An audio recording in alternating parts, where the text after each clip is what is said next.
Morning, everybody. Good morning, Rabbi. Today is Erev Yom Kippur, the day before Yom Kippur. So it's brought down in the Gemara. Whoever eats and drinks on the 9th day, today's the 9th day of Tishrei. Yom Kippur is the 10th day. So whoever eats and drinks on the 9th day, ki'ilu his'ana, it's as if you fasted the 9th and the 10th. The 10th you actually fast. But if you eat and drink properly today, it's considered as if you fasted today as well. So in the Kabbalah and Pri Etz Chaim, it explains that what's the meaning of the fast on Yom Kippur, in addition to the fact that we're fasting because we want to do tshuva, but on a spiritual level, what does the fasting represent? What does it represent?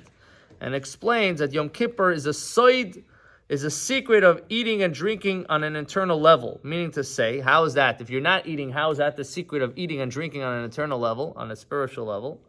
So it explains that there is a pasuk called, it says, Lahachayoisam barov, that Hashem gives us life in a time of hunger. And the Alter Rebbe explains that this is not just in a time of hunger, but in the hunger itself, Hashem is giving you life. Meaning to say that usually it's the food that gives you life. It's the food that gives you energy. That's how it's processed. On a day that you don't eat, so of course, scientifically you have a bank of food, but on a spiritual level that you're not drawing down, you're not making that connection with food, and you're not elevating it, you're getting energy directly from Hashem.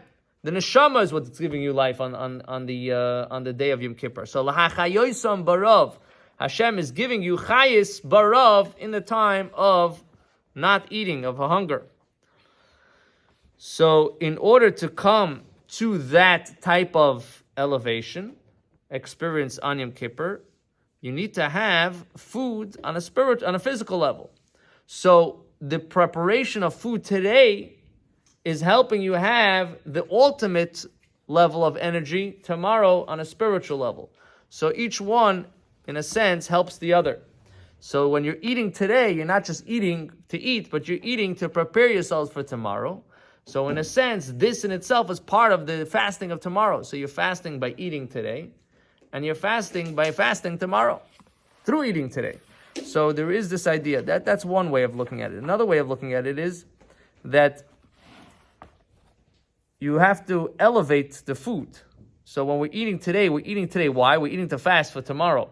So the whole point of the food is a fast. So you are elevating your food, and it's as if you're fasting. The whole idea of fasting is accomplishing something. So if you're eating to be able to fast, your whole point of the food is the fast. So you are accomplishing that by a positive, and there's accomplishing something by a negative. It's like you have a mitzvah aseh, mitzvah lois aseh. You have mitzvahs to do things, you have mitzvahs that you should stay away from things.